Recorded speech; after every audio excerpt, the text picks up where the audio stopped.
Jika anggapanmu ini adalah Ukraina, kamu salah. Ini adalah kondisi Suriah setelah Israel menjatuhkan bomnya di Damaskus di 19 Juli 2023. Tapi apa?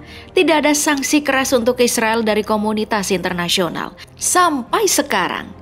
Makanya kalau ada banyak negara yang sangat membenci dan mengutuk Israel, itu sangat wajar. Salah satu yang mungkin paling membenci Israel adalah Iran, dan semua tahu itu. Saking bencinya, Iran pernah bersumpah menghapus Israel dari muka bumi. Tapi yang mungkin kalian tidak tahu, sebelum revolusi Iran tahun 1979, Iran dan Israel itu adalah teman, sekutu, bahkan punya kerjasama militer dan ekonomi yang kuat. Iran juga adalah negara muslim kedua yang mengakui kemerdekaan Israel, dan selama perang Iran dan Irak, Israel yang memasok peralatan militer Iran. Saat itu Iran berada di bawah kuasa Syah Iran, Mohammad Reza Pahlavi, yang cenderung dekat dengan Amerika Serikat dan Israel. Setelah revolusi Iran tahun 1979, rezim Pahlavi runtuh lalu digantikan ulama Islam Syiah, Ayatullah Khomeini, dan semuanya berubah. Di era rezim yang baru, Israel dianggap sebagai kekuatan imperialisme di Timur Tengah dan menganggap Israel adalah perpanjangan tangan Amerika Serikat. Bukan cuma itu, Iran juga menganggap Israel adalah negara ilegal yang sudah merebut tanah Muslim Arab dan mengusir orang-orang Palestina dari tanah air mereka. Ketegangan Iran dan Israel pun bertambah meningkat setelah Israel menginvasi Lebanon pada tahun 1982. Iran lalu mengirim sekitar 1.500 pasukan revolusi Islam ke Lebanon. Saat Mahmud Ahmadinejad berkuasa, Iran juga tetap menyerukan anti-Israel.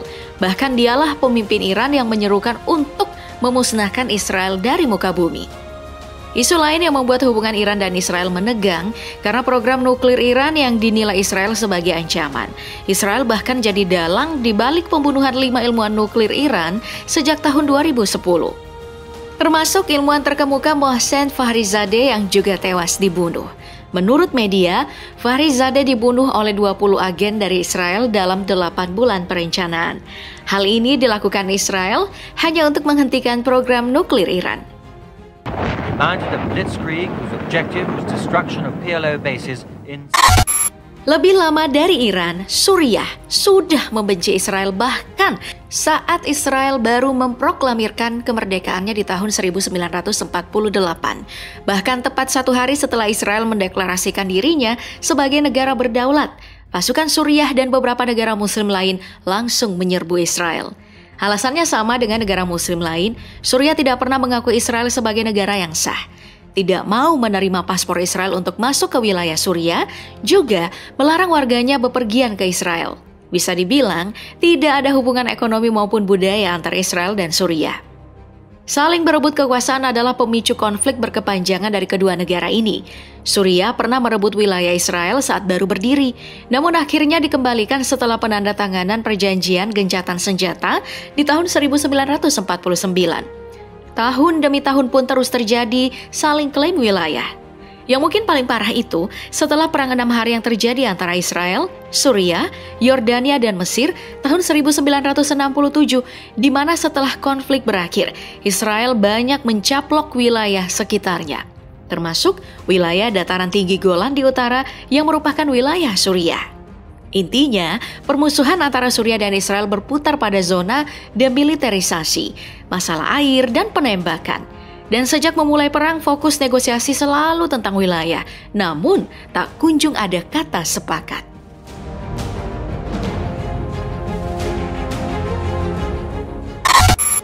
Sementara antara Lebanon dan Israel, konflik keduanya sudah terjadi sejak Perang Arab-Israel di tahun 1948 bergejolak.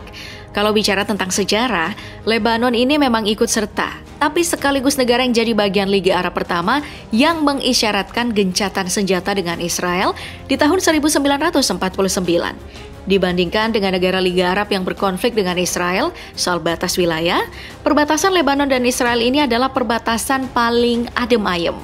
Sebenarnya Lebanon adalah negara yang beragam secara agama dan saling menyokong. Ibaratnya, jika kepala negaranya dari Kristen, maka Perdana Menterinya dari Islam atau sebaliknya. Saat Israel pertama berdiri, Lebanon adalah rumah yang aman bagi populasi Yahudi.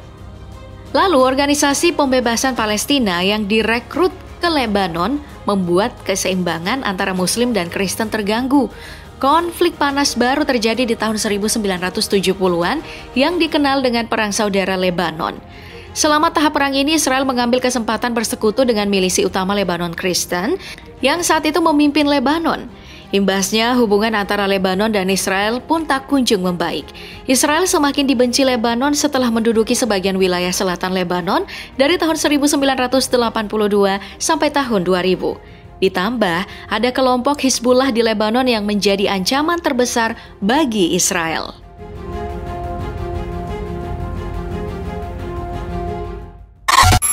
Nah, yang agak aneh itu adalah Korea Utara nih, karena ternyata juga sangat membenci Israel. Tidak ada hubungan diplomatik resmi, padahal antara Israel dan Korea Utara tidak sedikit pun punya sejarah perang yang panjang. Tapi, Israel ini adalah sekutu dekat dengan Amerika Serikat. Dan juga tidak ada hubungannya antara Korea Utara dan Israel disebabkan karena bantuan Israel ke Korea Selatan selama Perang Korea. Ini alasannya mengapa Korea Utara bahkan tidak mengakui Israel dan lebih memilih mengakui kedaulatan Palestina atas seluruh Israel. Imbasnya, Korea Utara langsung merespon dengan menjadi negara pengekspor rudal ke Iran, Suriah, dan Libya. Dan Korea Utara bahkan pernah mengirim 20 pilot dan 19 personilnya ke Mesir selama Perang Yom Kippur di tahun 1973. Bahkan, saat konflik Israel dan Gaza meningkat di tahun 2014, Korea Utara disebut merundingkan senjata dengan Hamas. Satu hal juga nih, Israel selalu menaruh curiga dan menganggap Korea Utara dengan program nuklirnya adalah ancaman besar bagi keamanan global.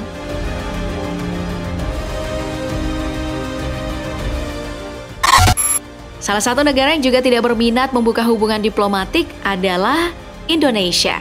Alasannya jelas, karena amanat undang-undang yang menginginkan penjajahan dunia harus dihapuskan. Itu juga tertuang dalam Peraturan Menteri Luar Negeri Republik Indonesia Nomor 3 Tahun 2019 yang menjelaskan kalau Indonesia tidak memiliki hubungan diplomatik dengan Israel.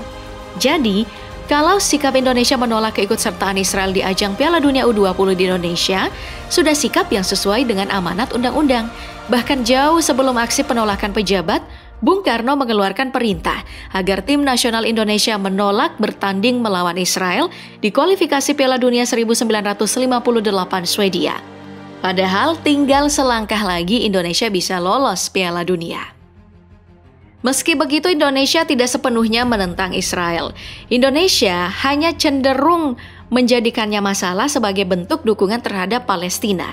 Indonesia tetap melakukan hubungan bilateral dengan Israel dengan setiap tahunnya Indonesia mengimpor barang dari Israel dengan nilai total puluhan juta dolar. Satu lagi negara yang penduduknya bukan mayoritas Muslim, tapi dengan tegas pemerintahannya memutus hubungan dengan Israel. Negara tersebut adalah Venezuela. Bahkan Presiden Venezuela saat itu Hugo Chavez mengusir duta besar Israel dan semua staf diplomatik dari negaranya sebagai bentuk protes terhadap operasi militer Israel di jalur Gaza pada tahun 2009. Venezuela menyebut Israel sebagai terorisme negara dan secara terang-terangan melakukan pelanggaran terhadap hukum internasional.